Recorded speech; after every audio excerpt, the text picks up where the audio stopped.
I uncovered every secret from the last 30 years. And I have given all the proofs of who was involved with Diddy.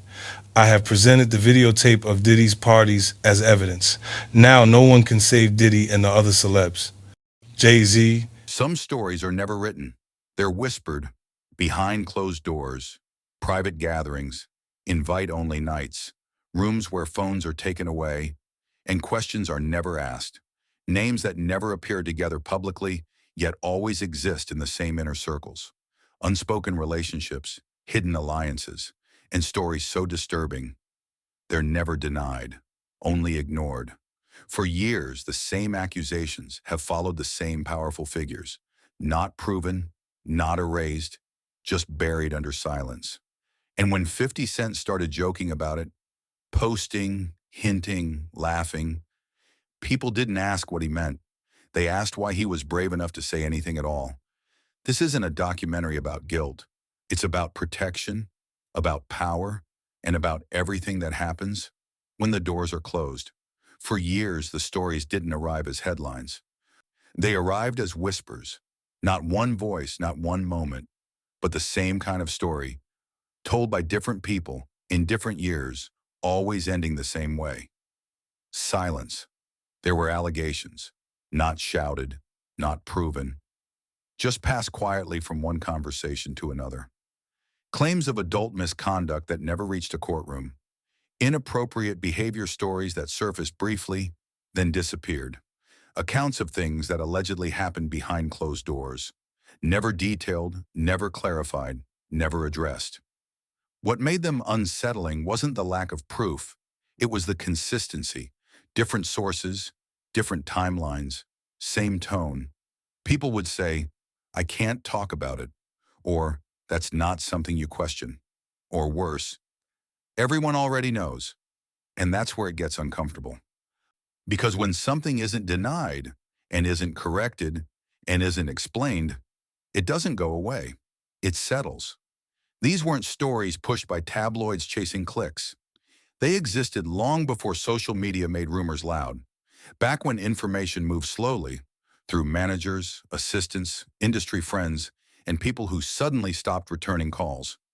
Some accounts described behavior that crossed professional boundaries. Others spoke about moments that made people feel uneasy but powerless. No specifics were ever agreed upon, only the feeling that something wasn't right. And every time the conversation got too close to names that mattered, it stopped. What's striking is not that accusations existed. Accusations exist everywhere. What's striking is what didn't happen next. No public explanations, no direct denials, no lawsuits to shut the rumors down. Just time. Time has a way of burying stories, especially when the people involved are protected by power, money, and influence. And whenever someone tried to bring these stories back into the light, the response was never outrage. It was discomfort. Interviews would change direction, questions would be reframed, entire segments would be edited out. Not because the claims were proven false, but because they were inconvenient.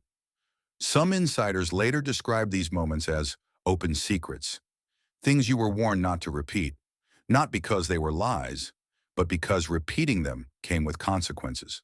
Careers slowed, invitations stopped, access disappeared, no announcement, no explanation, just distance. And that's how these stories survived, not through evidence, but through avoidance. Because in an industry built on image, the most dangerous thing isn't accusation, it's attention. As long as allegations remain vague, they're manageable. As long as stories stay behind closed doors, they can be controlled. And that control is what kept these claims alive without ever letting them breathe. People who heard them knew better than to ask follow-up questions. People who repeated them learned quickly who not to mention. And people with the most power never had to say a word. That silence became the loudest detail of all. Because when serious claims surface again and again, across decades, and the response is always the same quiet retreat, it forces a different kind of question. Not did it happen, but why was it never addressed? Why did no one feel the need to clear the air? Why did the stories fade without ever being disproven? And why did everyone seem to understand that pushing further was off limits? This wasn't chaos, it was structure. A system where allegations don't explode, could they dissolve? Where uncomfortable stories don't get confronted, they get managed. And once you recognize that pattern, it becomes impossible to unsee.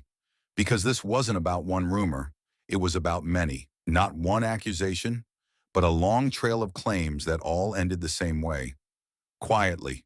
And this was only the beginning. If these stories were isolated, they would have disappeared on their own. One incident can be explained. One accusation can be dismissed. One uncomfortable moment can be misunderstood. But this wasn't one. What kept resurfacing wasn't a single event. It was a pattern.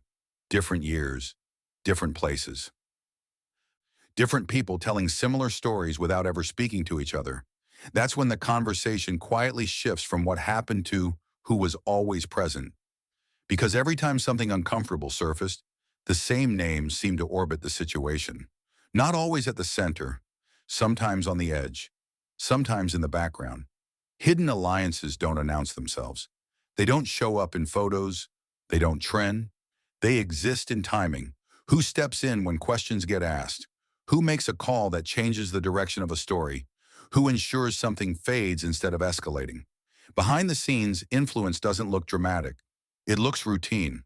A meeting that suddenly gets canceled. An interview that never airs. A story that's not the right fit right now. And slowly a pattern forms. Whenever allegations surfaced, they never collided with real consequences. They passed through a system designed to soften impact. Lawyers spoke instead of people. Statements said nothing while sounding official. And media moved on. Almost on cue. That's where alliances matter. Because protection rarely comes from one person. It comes from networks.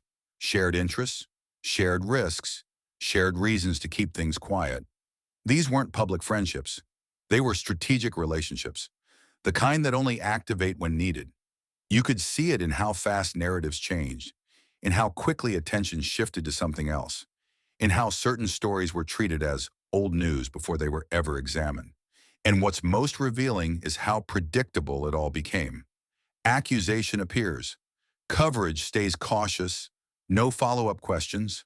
Then silence. Not outrage. Not investigation. Management. The same pattern repeated so often that insiders stopped acting surprised. They expected it. Some even described it as a rule. Unspoken but understood. There are stories you can chase, and there are stories you're warned away from. Not because they're false, but because they're protected. Behind-the-scenes ties don't just protect reputations. They protect systems. They make sure no single incident ever stands alone long enough to be examined properly. They turn events into rumors, rumors into noise, noise into nothing. And once that process works a few times, it becomes permanent. People learn what not to touch. Media learns what not to push. And those at the center never have to respond because the system responds for them. That's why these weren't treated as incidents. They were treated as interruptions. Something to smooth over, something to redirect, something to wait out. And waiting works when you're connected to the right people. Because time favors power. It favors those who can afford silence. Those who don't need to explain. Those whose alliances are strong enough to outlast questions. And once you recognize that pattern, the randomness disappears. What looked like coincidence starts to feel coordinated. What sounded like gossip starts to resemble design. Not chaos, control. And if this was only about individual behavior, the story would end here. But it wasn't, because patterns don't survive on their own. They survive inside circles. And those circles were tighter than anyone realized. Power doesn't move in crowds, it moves in circles. Not the kind you see on red carpets or award shows, but smaller ones, quieter ones. Rooms where introductions aren't necessary because everyone already knows why they're there. These inner circles were never official. They didn't have names. They didn't need invitations you could screenshot. Access was the currency. If you were inside, you didn't ask questions. If you were outside, you didn't even know what to ask. People on the surface saw success, collaborations, business moves. But underneath that surface, the same faces kept appearing. Not publicly, but privately. Unspoken connections, no announcements, no confirmations, just proximity. They showed up at the same private events.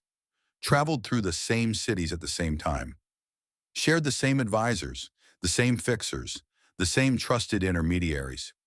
Never close enough to be obvious, never distant enough to be accidental. Off-record relationships thrived in this space. Not friendships you'd post, not partnerships you'd explain. These were relationships that only mattered when something went wrong. When rumors surfaced, the same people stepped in quietly. When questions started forming, the same doors closed. When conversations got uncomfortable, the same voices suggested it was time to move on. No contracts, no paper trail, just understanding. People inside these circles didn't need to speak openly because everyone already knew the rules. What could be repeated, what should stay inside, and what would cost you access if you ignored the warning. That's why so many stories sound incomplete. Someone would start to explain, then stop. Not because they forgot, but because they remembered who was listening. Inner circles don't rely on threats. They rely on dependency, careers, opportunities, protection. When your future depends on the same network that controls the conversation, silence becomes survival. And what made these circles even more effective was how invisible they were. From the outside, nothing looked coordinated. Just coincidence. Just industry overlap. But from the inside, everything was deliberate. Who sat where? Who arrived late? Who left early? Who never appeared on guest lists but was always present? These weren't social gatherings. They were environments.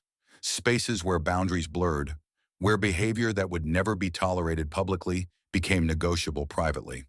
And once someone crossed into that space, leaving wasn't simple, because inner circles remember everything. They remember who benefited, who stayed quiet, who looked away. That memory is powerful. It keeps people loyal long after the moment has passed, long after the story has faded.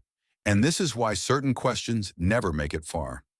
Not because there are no answers, but because answers exist inside rooms most people will never enter. Rooms where conversations aren't recorded, where nothing is written down, where everything is understood. And as long as those inner circles remain intact, the stories surrounding them don't need to be erased. They just need to stay inside. Some relationships don't end. They just stop being mentioned. No announcement, no fallout, no explanation. They exist in a strange space, never confirmed, never denied, as if acknowledging them would create more questions than answers.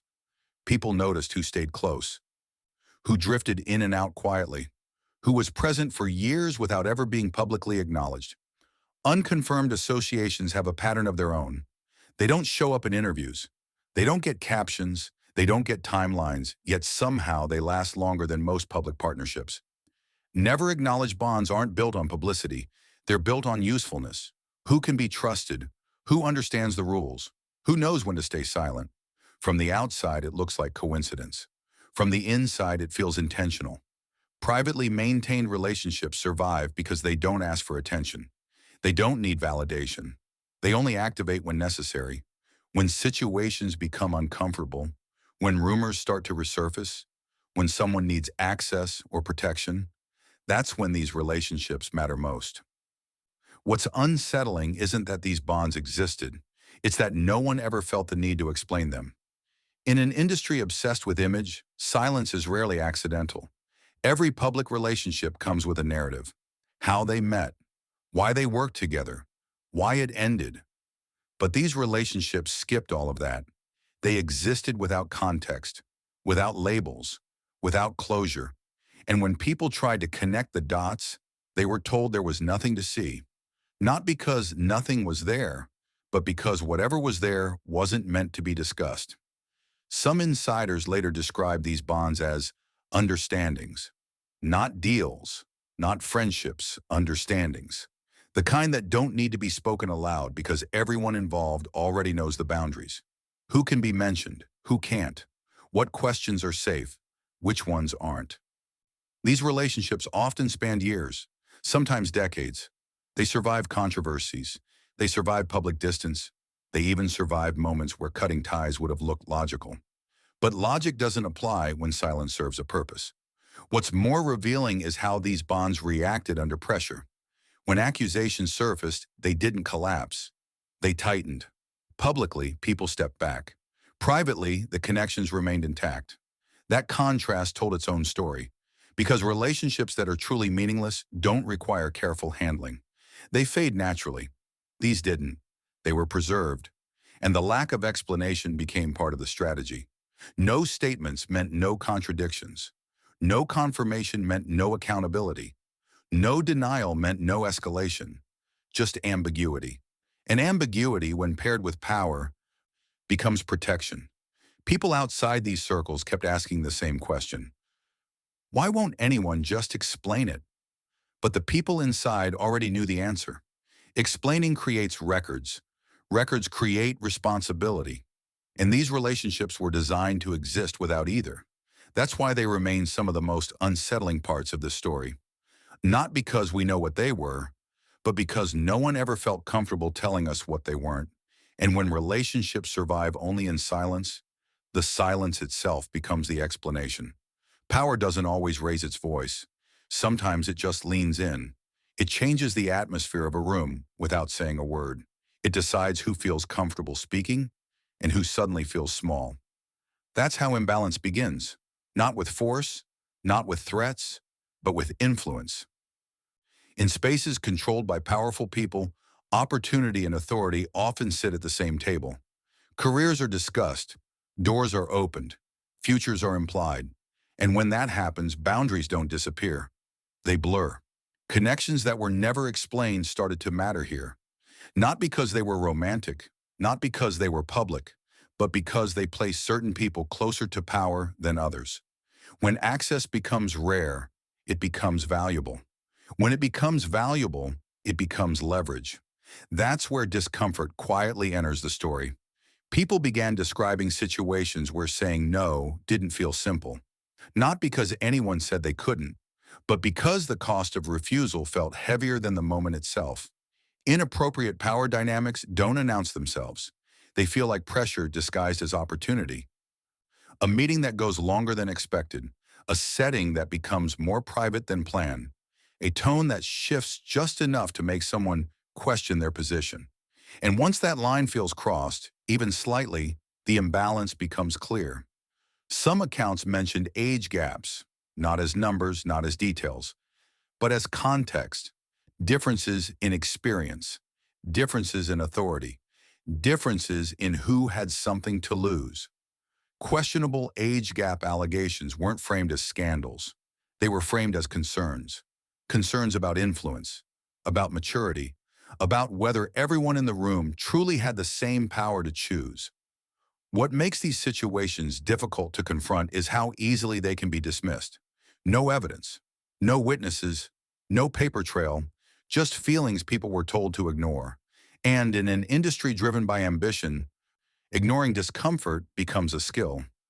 Those who benefited from proximity learned to stay quiet. Those who felt uneasy learned to reframe their experiences. And those with power never had to explain the imbalance, because it was built into the system. That's why these stories often sound incomplete. Someone will say, nothing technically happened, but then add, something didn't feel right. That feeling is the point. Because power doesn't need to break rules to create harm. It just needs to make people unsure of their options. And once uncertainty sets in, silence follows. People move on. Careers continue. Connections remain. But the imbalance doesn't disappear. It lingers in how people talk, carefully, in what they avoid mentioning, in how they describe moments without ever naming them. This wasn't about one situation. It was about an environment where power concentrated at the top and everyone else adjusted accordingly, where relationships didn't need explanations because explanations weren't expected, where age, influence, and access created a hierarchy that no one wanted to challenge openly. And that's what made these concerns persist. Not outrage, not proof, persistence. Because when multiple people describe similar discomfort across different moments, it stops feeling random. It starts feeling structural. And once you see that structure, it becomes clear why so many stories ended the same way. No accusations, no confrontations, just quiet acknowledgement. That power had already decided the outcome. Some stories don't surface because they're shocking. They surface because they're fragile. They involve people who didn't have power, didn't have leverage, didn't have the safety to speak freely. This is the part most people avoid, not because it's unclear, but because it's uncomfortable. Exploitation rumors don't usually begin with accusations. They begin with concern. Someone noticing how quiet a person became, how suddenly they disappeared from certain spaces, how opportunities dried up without explanation. Concerns around vulnerable individuals were rarely loud. They were subtle, shared in lowered voices, framed as worry, not outrage, because outrage draws attention, and attention can be dangerous when the people involved have influence. Some accounts described individuals who were new to the environment, less experienced, eager to belong, surrounded by people who knew the rules long before they arrived. In those spaces, vulnerability wasn't always obvious. It looked like ambition, like trust, like gratitude for access, and that's what made it easy to overlook. Allegations involving very young associates were never presented with detail. No timelines, no specifics, no names, just discomfort. A sense that someone shouldn't have been in that position so early. That certain boundaries relied too heavily on trust. That the imbalance was more than professional. But without evidence, those concerns stayed internal. People told themselves it wasn't their place, that they might be misunderstanding the situation, that speaking up could cause more harm than silence, and silence, once chosen, becomes contagious. Others notice the same patterns but reach the same conclusion. Better not to ask, better not to assume, better not to risk everything over something you can't prove. That's how vulnerability gets buried, not under lies, but under hesitation. What made these stories especially difficult was how easily they could be dismissed. No criminal claims, no visible violations, just an uncomfortable sense that someone didn't have the same ability to say no. And when power is uneven, that difference matters. Because vulnerability isn't always about age. It's about position. Who controls access? Who controls opportunity? Who controls the narrative if something goes wrong? In environments like that, people learn to adapt quickly. They learn what's expected. They learn what not to question. And those who don't adapt quietly fade away. Years later, when these stories resurface, they often sound incomplete, like half-finished sentences, like warnings that were never followed up. Not because people forgot, but because they never felt safe enough to finish them. This is why these rumors never fully disappear. They don't rely on details. They rely on recognition, on the shared understanding that something about those situations didn't feel balanced, didn't feel protective, didn't feel right. And when multiple people carry that same feeling for years, it becomes heavier than any single accusation. Not loud enough to explode, but too heavy to ignore. This layer of the story was never meant to be public. It survived precisely because it stayed private, passed quietly, handled carefully, and left unresolved. Because in systems where power protects itself, vulnerability rarely gets a voice. It just leaves traces, and those traces are still there. Some stories never come with evidence. They come with hesitation. A pause before someone answers, a glance around the room, a sentence that starts confidently, then changes direction. These were the whispers, not shouted accusations, not bold claims, just quiet speculation about private lives, shared carefully, if at all. Unspoken personal rumors moved differently than other stories. They weren't pushed by media. They weren't fueled by outrage. They existed in spaces where people trusted each other just enough to speak, and not enough to repeat it publicly. What made these whispers last wasn't their content. It was the reaction to them. Whenever questions came too close to personal identity, the atmosphere shifted. Conversations ended. Jokes stopped. Boundaries appeared instantly. Not because the topic was offensive, but because it was sensitive to the wrong people. Long-standing industry whispers didn't survive because they were dramatic. They survived because they were never addressed. No clarifications, no corrections. No, that's not true. Just avoidance. And avoidance has a strange effect. It doesn't erase curiosity, it sharpens it. People began noticing how certain topics were treated differently, how some rumors were laughed off, while others were treated like landmines. You could criticize talent. You could question business moves. But personal identity, that was off limits. Speculation about private lives was never framed as judgment. It was framed as confusion. Why does no one ever ask? Why does no one ever respond? Why does curiosity itself feel dangerous? The silence around these questions made them louder than any answer could have. Because in an industry that thrives on storytelling, refusing to tell a story is a choice. Some insiders later admitted they didn't know what was true, only what wasn't allowed to be discussed. That distinction mattered. It meant the whispers weren't about facts. They were about boundaries. Boundaries enforced without explanation, without confrontation, without ever needing to be stated out loud. And when boundaries are invisible, people learn about them the hard way. A question asked once, never asked again. A comment made casually, quietly corrected. A curiosity that cost someone access. Over time, people stop wondering publicly. But privately, the questions remain. Because humans don't stop being curious just because they're told to be quiet. These whispers didn't damage careers. They didn't spark scandals. They simply lived in the background, unresolved, unchallenged, unchanged. And that persistence is what made them unsettling. Not because they revealed something shocking, but because they revealed how carefully certain parts of life were protected from discussion. Protection doesn't always mean hiding wrongdoing. Sometimes it just means controlling conversation, deciding which questions are acceptable and which ones are not worth the risk. In this case, personal life wasn't private by accident. It was private by design. And the more consistently those boundaries were enforced, the more obvious it became that this wasn't about respect. It was about control. Because when curiosity is treated as a threat, it tells you something important about who holds the power. The whispers never needed to be true to matter. They mattered because of how firmly they were kept out of the light. And as long as they remained unanswered, they continued doing exactly what silence always does. They made people wonder. There was a different rhythm after the cameras were gone.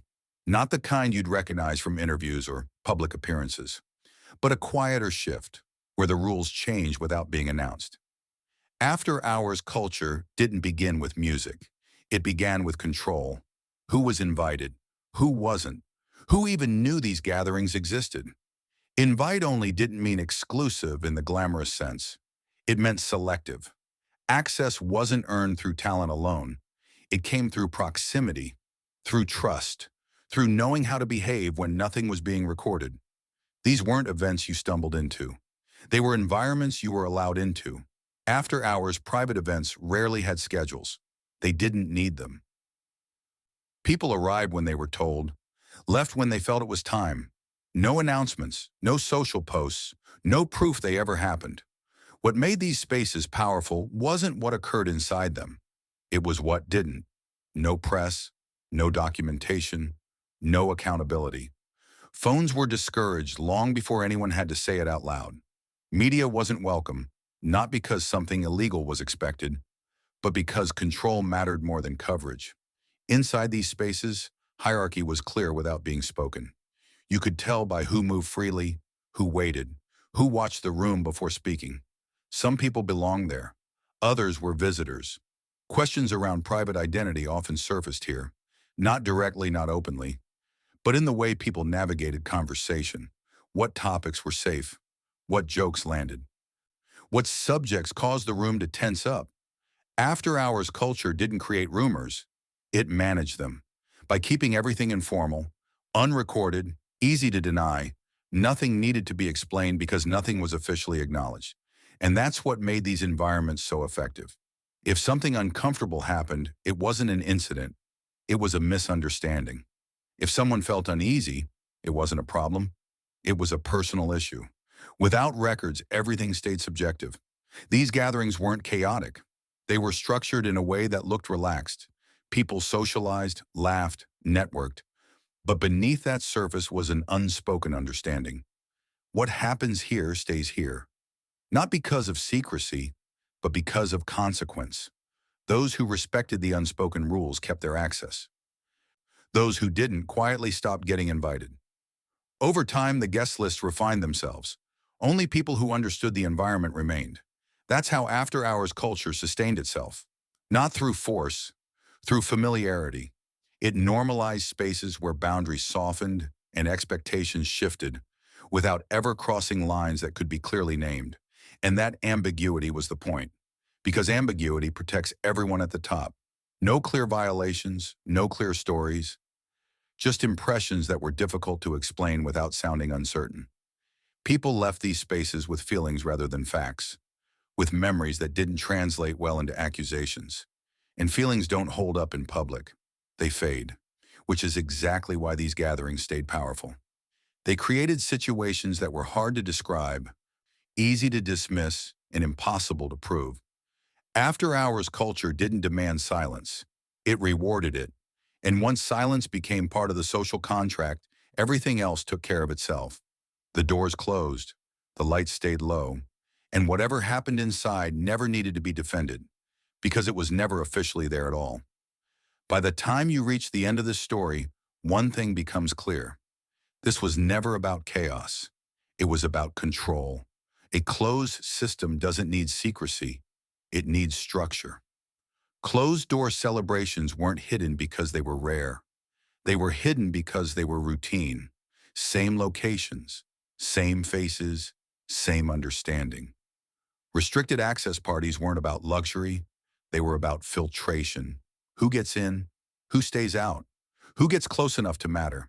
And once you were inside, the rules were simple, even if no one ever said them out loud. No phones, no recordings, no evidence. No phone, no media environments weren't designed to protect privacy. They were designed to protect narratives. Because without records, nothing can be replayed. Nothing can be quoted. Nothing can be proven. Everything becomes memory, and memory is easy to question. In a closed system, accountability doesn't disappear. It gets rerouted. Issues don't get confronted. They get absorbed. Stories don't explode. They fade. That's why so many moments connected to these spaces never became scandals. They became footnotes, rumors, half-sentences people never finished. The system didn't rely on threats. It relied on incentives, access, opportunity, protection. If you stayed quiet, you stayed close. If you spoke too loudly, distance followed. Careers don't always end dramatically. Sometimes they just slow down. Invitations stop arriving. Calls go unanswered. Your name quietly leaves the room. And because it happens gradually, no one points to a single cause. That's the strength of a closed system. It doesn't punish openly. It corrects quietly. Over time, everyone inside learns the same lesson. You don't need to be told what not to say. You watch what happens to the people who try. And eventually, silence stops feeling forced. It starts feeling normal. That's how these environments survive for decades. Not because everyone agrees with what happens inside, but because disagreement has a cost. So the system keeps running. Closed doors, controlled access, managed stories. Nothing confirmed, nothing denied. And when questions come from the outside, the answer is always the same. There's nothing to see here, but the absence of answers isn't accidental. It's the final layer of protection. Because when everything is handled privately, public truth becomes optional. And in that kind of system, the most powerful move isn't denying allegations. It's never having to respond at all. That's how the story ends. Not with a revelation, not with a confession, but with a realization. This was never about what happened inside those rooms. It was about why the doors were never meant to open,